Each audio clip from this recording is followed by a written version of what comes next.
Hello, VIRIVERSE. Yes, after almost 2 months, we are back in the land of the changemakers, and we couldn't feel more balanced, more invigorated, more inspired, more centered to get back to work. And we're really excited about the clarity that we found while we stepped away. And the last couple of weeks we've been working here the last 2 weeks or so, getting everything put together so that we can bring you the best immersive sustainability experience possible. So let's start by talking about what we did while we were away. The researcher, she slowed down most of all, probably, enjoying a true break after so many years of working or feeling like she was working as a cog in the machine, and promoting her own good health through gardening, yoga, meditation, reading. Sounds lovely. The architect spent some time on the road with his family, camping and such, and experienced the massive heat wave of the Northwest, which is an inspiration to get back to work on climate, certainly, and patiently waited for me to get my shit together, which I think I did. And the creator did what he does every day, gave his love and support to his family, and dreamed about what life outside the matrix might look like. And then there's me, the designer. I spent time with my son, and together we traveled back to my childhood through some of my favorite music and albums.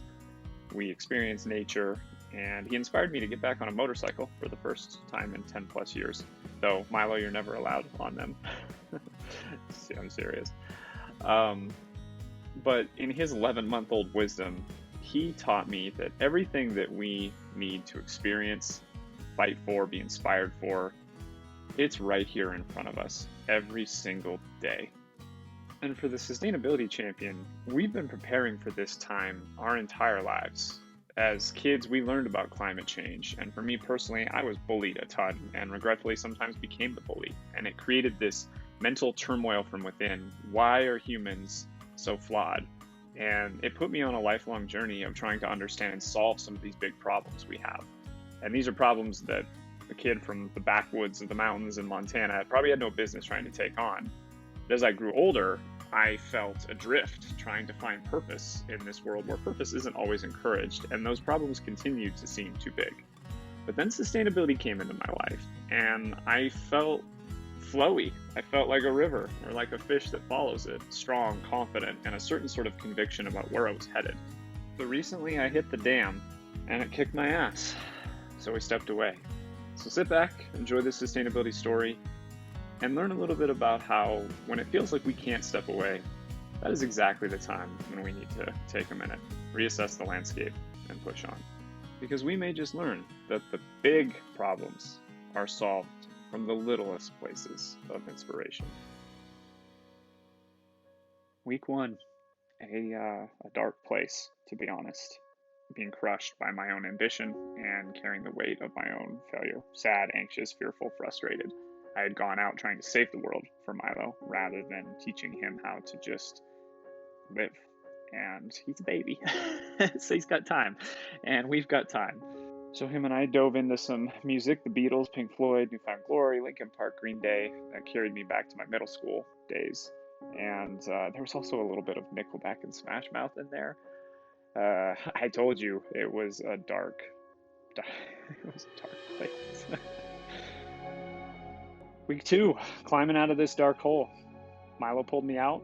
My wife encouraged me, and I started thinking about the intersections of 2020. What came that caused me to take action, and why did I feel like I wasn't making the progress I wanted? So first and foremost, number one was becoming a father. Number two, running this business that drives a positive impact for the world. And number three, taking some sort of epically silly stand against society.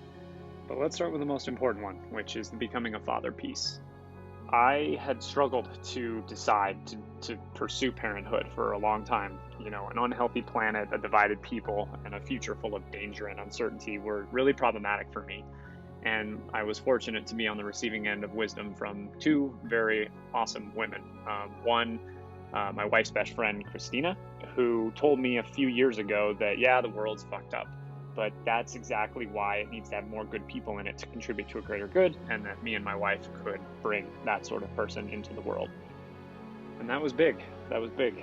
And then, of course, the most important woman in the world, my wife, who carried us forward with her own courage, desire for a child and fearlessness. And so 2020 brought the news of a baby on the way. And as the universe does sometimes, it brought this cataclysmic sort of synchronicity around the same time. The events industry came to a standstill.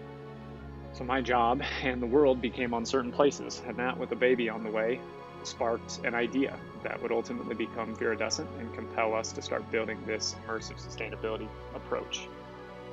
But work has always defined me. My purpose and cause has always been my definition for how to live.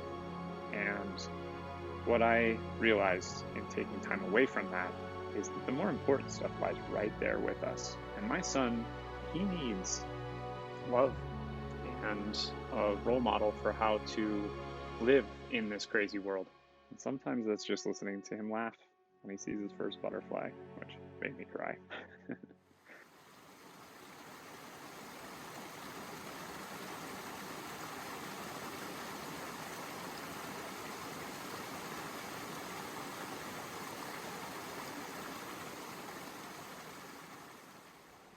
Week 3 took me into the Uinta National Forest with my dear friend Nick Zacchio, and also out to a long lunch with Mikkel Nelson. And these two amazing people are the sustainability champions carrying the flag for the Salt Palace Convention Center, my former employer. And spending time with them helped me realize just how much it hurt to leave this place that had meant so much to me.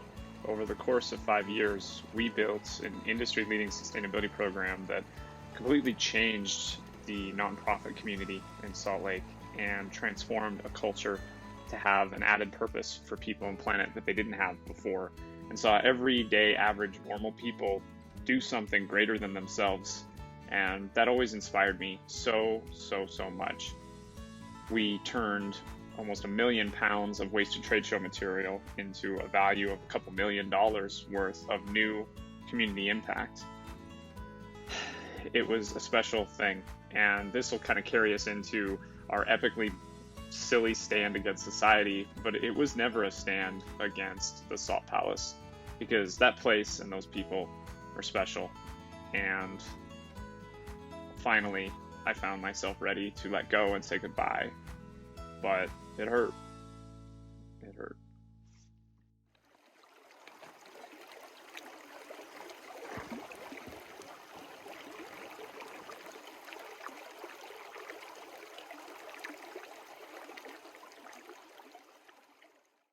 Oh, week 4. Intense excitement and kind of anticipation, I suppose, in the ultimate reconnection with my childhood. I made plans to get back on a motorcycle for the first time in 10 plus years. And as somebody who was basically born on dirt bikes and then into street bikes and then with no bikes, it was pretty exciting. Ooh, week 5. Headed north, spent the first night with the creator, played video games and listened to music late into the night. Found a little bit of smoke entering our lungs. Hey, hooligans. Wildfire smoke. Just look at that moon. And then the next day, it was back on a motorcycle, but for the first time, on the back of a Harley Davidson. Alone with nothing but my thoughts and the roar of American freedom flying down the highway. Guns N' Roses, Motley Crue, jamming in my ears. Oh, I will say that music, there's some misogyny in there that's a bit problematic for me these days, but still, it was a fun time. Our motorcycle rebellion brings us to intersections 2 and 3 from 2020 that gave way to Viridescent. I've already covered number 1, becoming a father. Number 2, I always have wanted to run my own business. I actually started in the working world as a co-founder in a production company and missed that freedom a lot. And then we have number 3. An epically silly stand against society.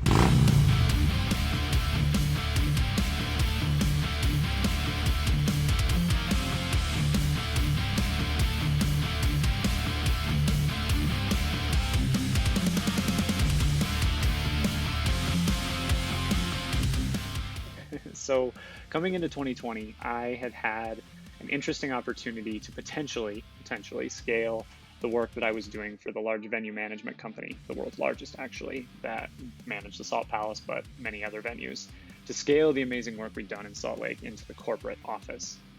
And, at first it was exciting. It was, wow, me, this small hippie kid from backwoods Potomac, Montana, the change that we could make, the industry shift that we could make all over the world.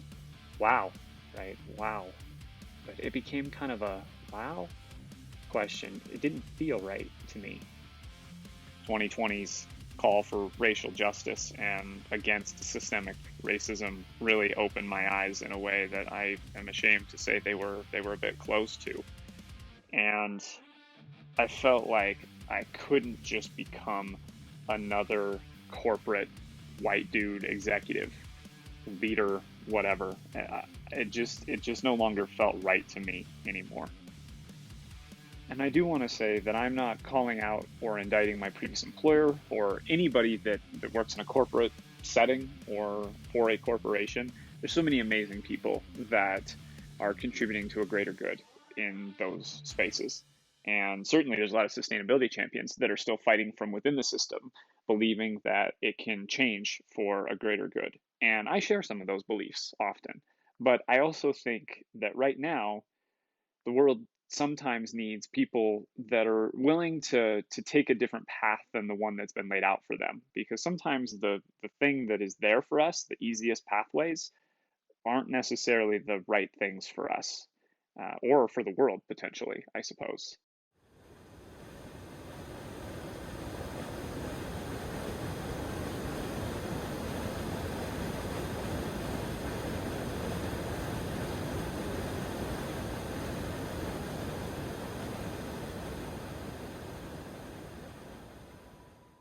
So first off, turning away from society's laid out path isn't easy. Just talked about it a little bit. It's full of uncertainty, grieving, and even a brief longing for going back, I suppose. But I think that pull is an illusion.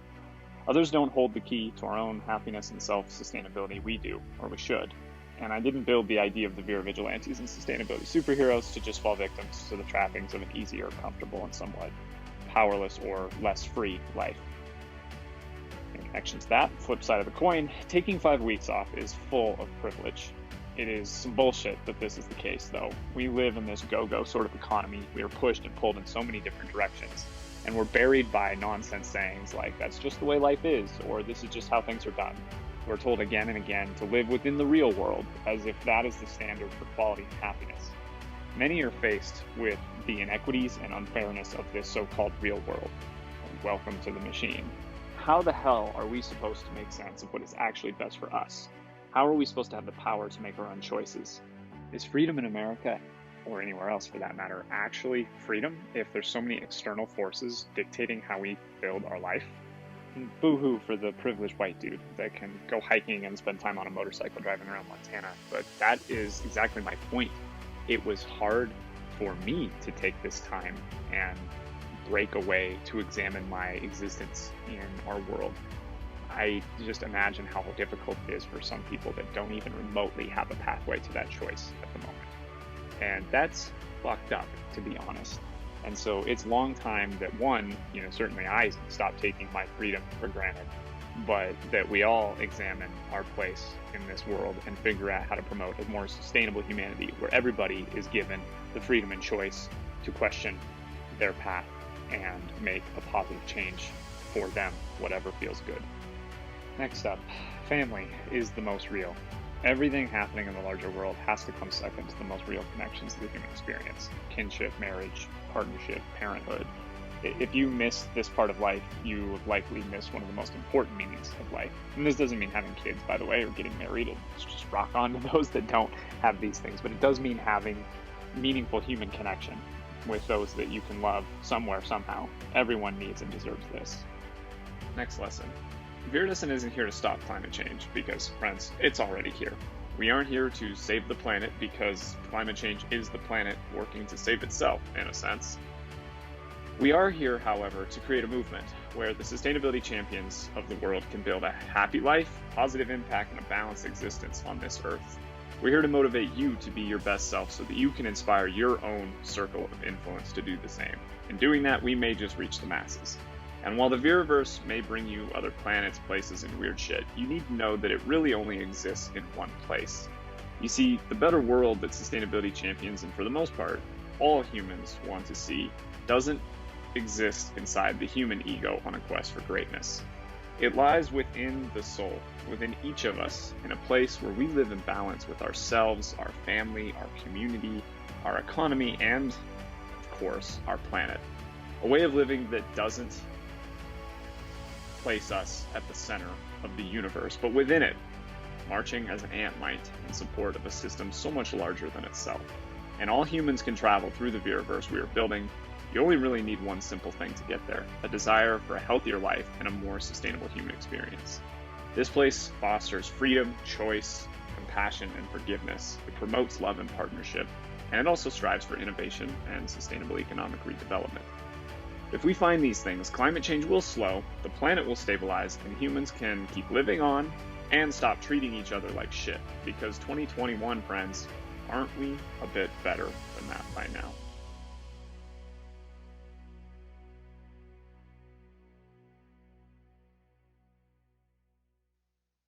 Our timing to step away was fortunate. It made us more resilient to the release of the latest IPCC report. Yes, it's grim, but as a friend recently shared with me, Bruce Lee's philosophy on water: empty your mind, be formless, shapeless, like water. You put water into a cup, it becomes the cup. Water into a bottle, it becomes the bottle.